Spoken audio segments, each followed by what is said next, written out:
Hi everyone, this is Sasmita. Welcome to our channel Basic Economy. In this video, we will discuss law of demand.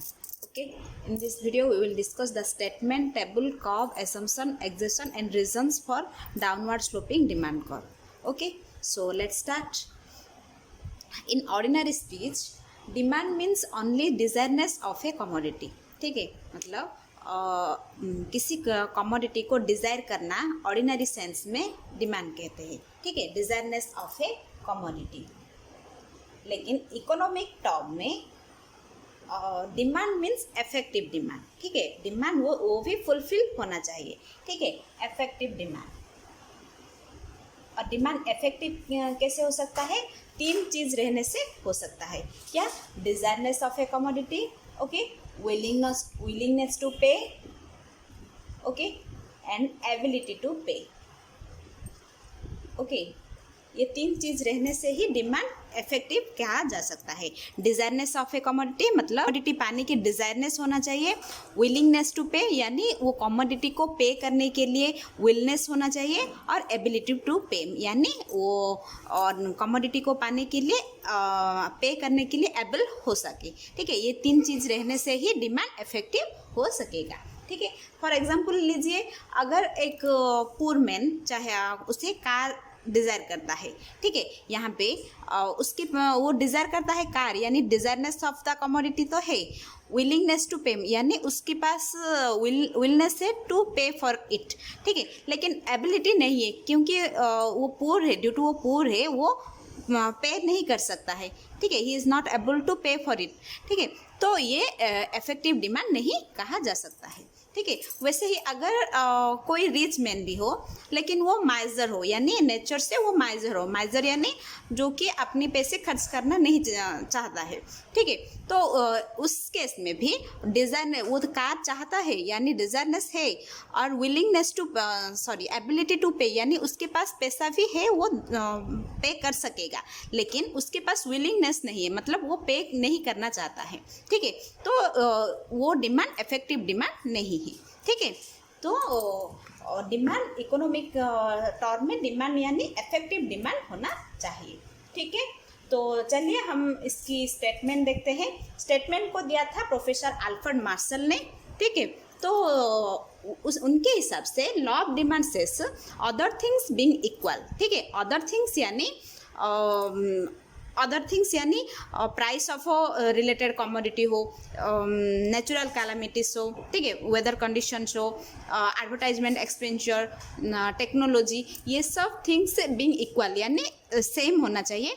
If price of a good falls, ठीक है, अगर कोई किसी good की price fall होगा यानी price घटेगा, quantity demand of it will rise. ठीक है, मतलब अगर प्राइस कम होगा तो quantity demand will be rise, and if price rise then quantity demand will fall. ठीक है, मतलब प्राइस अगर गिरेगा तो क्वांटिटी डिमांड बढ़ेगा, और अगर प्राइस राइज होगा तो क्वांटिटी डिमांड घटेगा.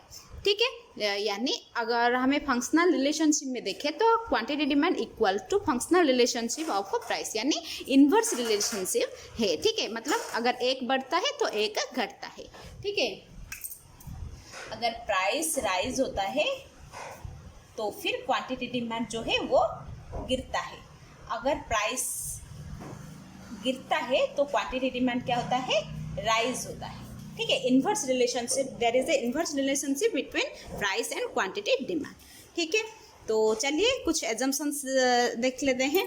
अदर थिंग्स जो है वो एजम्पशंस में भी आ जाएगा. ठीक है, तो income will be constant. Income यानी कंज्यूमर की इनकम जो है वो कांस्टेंट रहना चाहिए.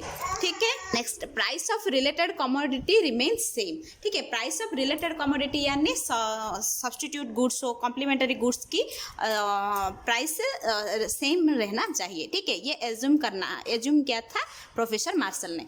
Next, taste and preference will remain same, यानी कंज्यूमर की टेस्ट और प्रेफरेंस सेम रहना चाहिए. ठीक है, और एडवर्टाइजमेंट एक्सपेंडिचर यानी गुड की जो कमोडिटी कंज्यूमर कंज्यूम करना चाहते हैं वो कमोडिटी की एडवर्टाइजमेंट एक्सपेंडिचर सेम रहना चाहिए। टेक्नोलॉजी विल रिमेन सेम, ठीक है, टेक्नोलॉजी भी सेम रहना चाहिए। वेदर कंडीशन ये भी सेम रहना चाहिए। नो फ्यूचर एक्सपेक्टेशन यानी फ्यूचर एक्सपेक्टेशन नहीं करना चाहिए, ठीक है। ये सब रियल लाइफ में तो इम्प्लीमेंट नहीं हो सकता है, लेकिन मार्शल ने एज्यूम किया था ये होगा तो लॉ ऑफ डिमांड ऐसे काम करेगा, ठीक है। तो चलिए शुरू करते हैं, स्टेटमेंट से टेबल तक शुरू करते हैं। यहाँ पे देखिए प्राइस यहाँ पे दिया है क्वांटिटी डिमांड, ठीक है। प्राइस यानी दिया है रुपीस में 54321 और क्वांटिटी डिमांड यूनिट्स, कोई भी गुड आप ले सकते हो, ठीक है। अगर किसी गुड की प्राइस 5 रुपया है तो वो उसकी क्वांटिटी डिमांड 2 है। अगर प्राइस यहाँ पे देखिए प्राइस फॉल होता है, प्राइस अगर 4 पे आया तो क्वांटिटी डिमांड इंक्रीज होके 3 आया, प्राइस फिर से फॉल होके 3 हुआ तो क्वांटिटी डिमांड राइज हुआ, प्राइस 2 तो quantity demand 6 and price falls to 1 rupees तो quantity demand of it will be 10 units, okay. तो यहाँ पे हम देख सकते हैं अगर प्राइस यहाँ पे गिरता है और क्वांटिटी डिमांड जो है वो इंक्रीज होता है, ठीक है। देख सकते हो प्राइस वो गिर के जाता है और क्वांटिटी डिमांड जो है इंक्रीज होके। इस हिसाब से हम अगर कॉर में ये प्लॉट करेंगे, ठीक है, हम अगर कॉर में इसको प्लॉट करेंगे, देखिए प्राइस को हमने वाई एक्सिस में ले लिया और क्वांटिटी डिमांड को हमने एक्स एक्सिस पे ले लिया, ठीक है। 2 4 6 8 है, यहाँ पे 1 2 3 4 5 ऐसे ले लिया। देखिए यहाँ पे 5 यार क्वांटिटी डिमांड 2 है, ठीक है, 5 और क्वांटिटी डिमांड 2 4 3, ठीक है, ऐसे हमने प्लॉट कर लिया, ठीक है। 3 rupees 3 unit 4 1 rupees and quantity 10 ऐसे प्लॉट करके हमने अगर लाइंस को मिला लेंगे तो डिमांड कर्व जो ये आ जाएगा, ठीक है। तो यहाँ पे ये क्या दिखाता है, प्राइस जैसे जैसे गिरता है यानी 5 से 4 3 2 1 जैसे जैसे वो गिरता है क्वांटिटी डिमांड जो है वो इंक्रीज होके जाता है, ठीक है। तो ये है डिमांड कर्व। ये क्या करता है, वो ये दिखाता है quantity demand and the relationship between price and quantity demand will be always inverse relationship, ठीक है। तो डिमांड कर्व क्या होता है, लेफ्ट टू राइट डाउनवर्ड होके स्लोप करता है, ठीक है, ऐसे लेफ्ट टू राइट डाउनवर्ड होके स्लोप होता है, ठीक है। ये डाउनवर्ड होने में कुछ रीजंस है, ठीक है, लेफ्ट टू राइट क्यों डाउनवर्ड होता है, कुछ रीजंस है, ठीक है। यहाँ पे देखिए इनकम इफेक्ट। इनकम इफेक्ट यानी अगर कंज्यूमर अगर किसी गुड की प्राइस घट जाए, आप एग्जाम्पल के लिए ले सकते हैं, अगर आलू, ठीक है, आलू किलो 20 रुपीज़ में मिलता है, अगर उसकी प्राइस कम हो गया और वो 17 रुपीज़ में मिला, ठीक है, 17 रुपये में मिला, तो 3 रुपीज़ जो है वो कंज्यूमर के पास बच जाता है, ठीक है, कंज्यूमर के पास वो 3 रुपीज़ बच जाता है। तो वो 3 रुपीज़ जो है वो रियल इनकम है, ठीक है, रियल इनकम कंज्यूमर का। तो ये है इनकम इफेक्ट। तो इससे क्या होगा, अगर 3 रुपीज़ बच जाए तो वो 3 रुपीज़ का एक्स्ट्रा आलू खरीद सकता है कि नहीं, तो वो उस 20 रुपीज़ में भी 1 किलो की जगह और थोड़ा ज़्यादा डिमांड कर सकेगा और ज़्यादा क्वांटिटी आलू पा सकेगा। तो ये है इनकम इफेक्ट, मतलब उस सेम प्राइस में भी वो थोड़ा और डिमांड कर सकेगा। इसीलिए डिमांड कर्व जो है वो प्राइस सेम रहने से भी वो डिमांड ज़्यादा कर सकेगा, इसीलिए डाउनवर्ड स्लोपिंग है, ठीक है। Next substitution effect. Substitution effect means कुछ गुड्स जो है वो सब्स्टिट्यूट होते हैं, मतलब आप देख सकते हैं टी और कॉफ़ी, ठीक है, टी और कॉफ़ी जो है वो सब्स्टिट्यूशन है, मतलब टी की जगह आप कॉफ़ी कंज्यूम कर सकते हैं, ठीक है। तो अगर एक गुड की प्राइस अगर घटेगा तो इसका इफेक्ट, इसका डिमांड का इफेक्ट और गुड में भी पड़ेगा, ठीक है। देखिए एग्जाम्पल के लिए ले सकते हैं, अगर कॉफ़ी की प्राइस 7 रुपीज़ हो, ठीक है, कॉफ़ी की प्राइस जो है वो 7 रुपीज़ है और टी की प्राइस जो है वो 5 रुपीज़ है, ठीक है। कॉफ़ी की प्राइस 7 रुपीज़ और टी की प्राइस 5 रुपीज़। अगर कॉफ़ी की प्राइस अगर घटेगा यानी 7 रुपीज़ से वो 5 रुपीज़ में कन्वर्ट होगा, ठीक है, तो अब कॉफ़ी कितने में मिलता है, 5 रुपये में, और टी जो है वो सेम ही रहेगा, 5 रुपये में मिलता है, ठीक है। तो इससे क्या डिमांड में क्या फ़र्क आएगा, देखिए अगर जो लोग कॉफ़ी कंज्यूम करते हैं वो 7 रुपीज़ में कंज्यूम कर रहे थे, ठीक है, अब उनको थोड़ा और मतलब कुछ प्राइस उनकी कम हुआ, यानी तो वो लोग कुछ ज़्यादा कॉफ़ी कंज्यूम करेंगे, ठीक है, प्राइस कम होने के कारण वो ज़्यादा कंज्यूम करेंगे, ठीक है। और लोग टी कंज्यूम कर रहे होते थे, प्राइस इक्वल हुआ तो इसलिए उनको कॉफ़ी कंज्यूम करने की मौका मिल सकेगा, यानी वो कॉफ़ी कंज्यूम करना चाहेंगे, ठीक है। तो इसके हिसाब से कॉफ़ी की डिमांड बढ़ा, ठीक है, टी के हिसाब टी की डिमांड जो है वो कम हुआ और कॉफ़ी की कंज्यूम बढ़ा, ठीक है। और जो कॉफ़ी और टी दोनों पीते ही नहीं थे वो भी due to fall in price वो कॉफ़ी कंज्यूम करना चाहेंगे, ठीक है। तो इससे ट्यूशन इफेक्ट में भी डिमांड का डाउनवर्ड स्लोपिंग होता है, ठीक है।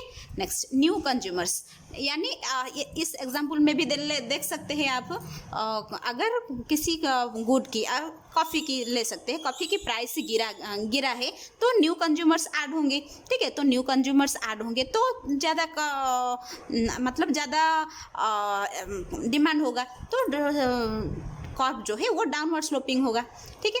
Next law of DMU effect, law of DMU effect यानी law of DMU effect, law of DMU effect यानी लॉ ऑफ डीएमयू क्या कहता है, अगर आप सक्सेसिव यूनिट कंज्यूम करते हैं, ठीक है, कोई भी गुड को आप सक्सेसिव यूनिट कंज्यूम करते हैं तो उसकी मार्जिनल यूटिलिटी, कंज्यूमर की मार्जिनल यूटिलिटी वो जो घटता है यानी कम होता है, ठीक है। तो कंज्यूमर क्या करता है, जब वो यूटिलिटी, जब वो अपनी इनकम स्पेंड करता है किसी भी गुड को खरीदने के लिए, वो स्पेंड करता है, वो हमेशा चाहता है उसकी यूटिलिटी और प्राइस जो है वो इक्वल हो सके, ठीक है। तो वो चाहेगा उसकी प्राइस और यूटिलिटी इक्वल हो सके, ठीक है। तो अगर उस समय प्राइस जो है वो अगर गिरेगा, ठीक है, तो वो उस प्राइस में भी वो ज़्यादा गुड खरीदेगा, ठीक है। तो इस हिसाब से वो सेम प्राइस में भी वो ज़्यादा गुड खरीदता है। तो इस बिहेवियर, मार्जिनल यूटिलिटी के इस बिहेवियर से कंज्यूमर जो है वो ज़्यादा कंज्यूम करेगा, ठीक है। इसीलिए डाउनवर्ड स्लोपिंग डिमांड कर्व है, ठीक है। चलिए कुछ एग्जर्शंस भी डिस्कस कर लेते हैं, ठीक है। तो ये एग्जर्शंस यानी किस किस फील्ड में ये लॉ ऑफ डिमांड काम नहीं करता, ठीक है, वो डाउनवर्ड स्लोपिंग नहीं होगा, कर्व जो है वो डाउनवर्ड स्लोपिंग नहीं होगा, ठीक है। तो देखते हैं प्रेस्टिजियस गुड्स यानी कुछ गुड्स जो है वो सिर्फ प्रेस्टीज यानी अपनी प्रेस्टीज को बनाए रखने के लिए ही यूज़ किया जाता है, तो उस गुड्स में ये लॉ काम नहीं करेगा। देखिए अगर डायमंड खरीदते हो, ठीक है, डायमंड खरीदते हो तो वो एक्सपेंसिव होगा तो ही वो प्रेस्टीज देता है। अगर वो लो क्वालिटी में खरीदेगा कंज्यूमर तो उससे सेटिस्फेक्शन नहीं मिलेगा, सेटिस्फेक्शन नहीं मिल सकता। तो उसके हिसाब से वो अगर प्राइस हाई होगा तो उसकी सेटिस्फेक्शन जो है वो बढ़ेगा, ठीक है। तो इस केस में वो लॉ ऑफ डिमांड काम नहीं करेगा, ठीक है। इनफैक्ट जब प्राइस ज़्यादा होगा तो वो ज़्यादा डिमांड करेगा, ठीक है।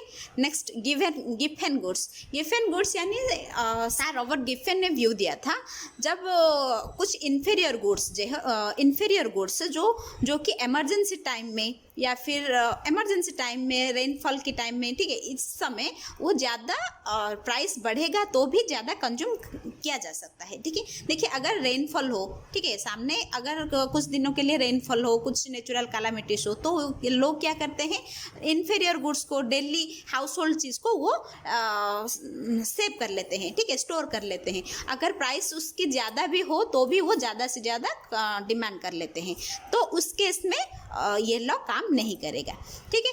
Next speculation of price means अगर वो स्पेकुलेट करेगा तो वो काम नहीं करेगा, मतलब ये लॉ काम नहीं करेगा, ठीक है। देखिए गोल्ड की प्राइस जो है वो अप्रॉक्सीमेटली वो 50,000 तक पहुंच गया, ठीक है। अगर कंज्यूमर चाहेगा वो वैल्यू कम होने यानी प्राइस कम होने पर ही खरीदूंगी, तो इस केस में ये लॉ काम नहीं करेगा, ठीक है। Next taste fashion income never remain same, ठीक है। In real world taste fashion वो कभी सेम नहीं रहता है, ठीक है। Okay, influence of brand name, ठीक है, ब्रांड नेम भी इन्फ्लुएंस करता है, मतलब अगर प्रोडक्ट कोई ब्रांड को अगर वो एसोसिएटेड है तो इस केस में इन लॉ ऑफ डिमांड काम नहीं करेगा, ठीक है। तो ये है कुछ एग्जाम्पल्स, ठीक है।